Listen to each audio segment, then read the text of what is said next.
ওয়ালাইকুম। প্রিয় দর্শক বন্ধুরা, দেখুন কি পরিমাণে বৃষ্টি হচ্ছে। মনে করছি একটু তুলসীর পাতা নিব, রং চা খাবো, ঠান্ডা কাশি। তো এখন অনেক বৃষ্টি হচ্ছে, বৃষ্টি বৃষ্টি। কিভাবে যাব? একটু তুলসীর পাতা আনবো, ছাতাও নিয়ে আসিনি। এই দেখুন আমার ছাদের অবস্থা, আমার না আমাদের।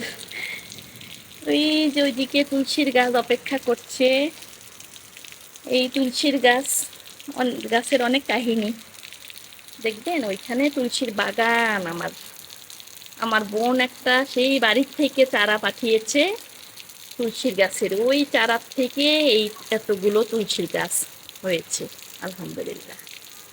তো একটু তুলসীর পাতা নিব, বৃষ্টির জন্য নিতে পারছি না। নিব ইনশাল্লাহ বৃষ্টি থামলেই। তো ঠিক আছে বন্ধুরা, বৃষ্টি থামুক, পরে দেখা যাক। আমি তুলসীর পাতা নিয়ে তুলসীর পাতার চা খাবো ইনশাল্লাহ। তো ঠিক আছে, দেখি বৃষ্টি কখন থামে। এই তো আমি তুলসীর পাতা নিয়ে এসেছি, যেভাবে হোক নিয়ে আসছি। ওটা আর আপনাদেরকে দেখাতে পারিনি।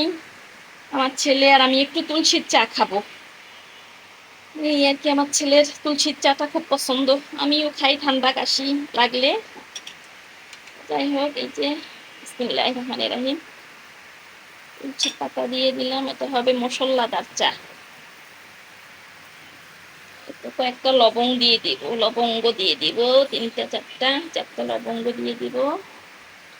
একটু সামান্য চা পাতা দিয়ে দিবেন। আদা থেতো করে নিব। দেখেন বৃষ্টি কিন্তু এখনো হচ্ছে, বাহিরে হচ্ছে।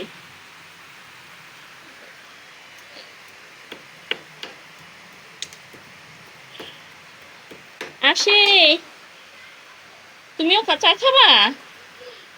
আচ্ছা, দাঁড়াও, তুলসীর চাটা রেডি করে নেই।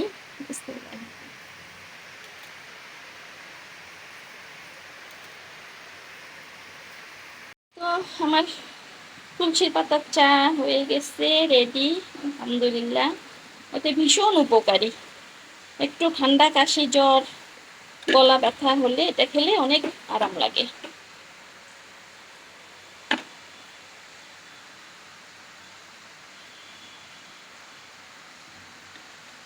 চুলা অফ করে দিলাম করে একটু খেয়ে নেই চাটা।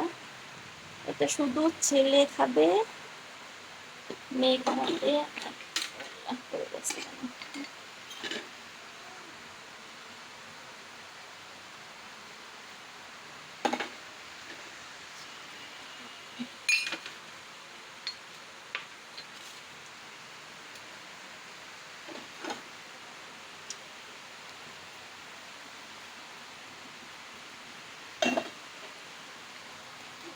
মেয়ে একটু অল্পই খাবে। চলুন বন্ধুরা, ছেলে মেয়েকে দেই চাটা, দিয়ে আমি রাখবো। এই তো হয়ে গেল আমার তুলসীর পাতা চা রেডি। এখন বসে বসে খাবো। এই যে মেয়ে একটু খাবে, মেয়ে বেশি খাবে না, ছেলের জন্য আর আমার জন্য। ঠিক আছে বন্ধুরা, কেমন লাগলো এই তুলসীর পাতা চা আমার? চাটা খেয়ে নেই। ঠিক আছে, আল্লাহ হাফেজ, আসসালামু আলাইকুম, সবাই ভালো থাকুন।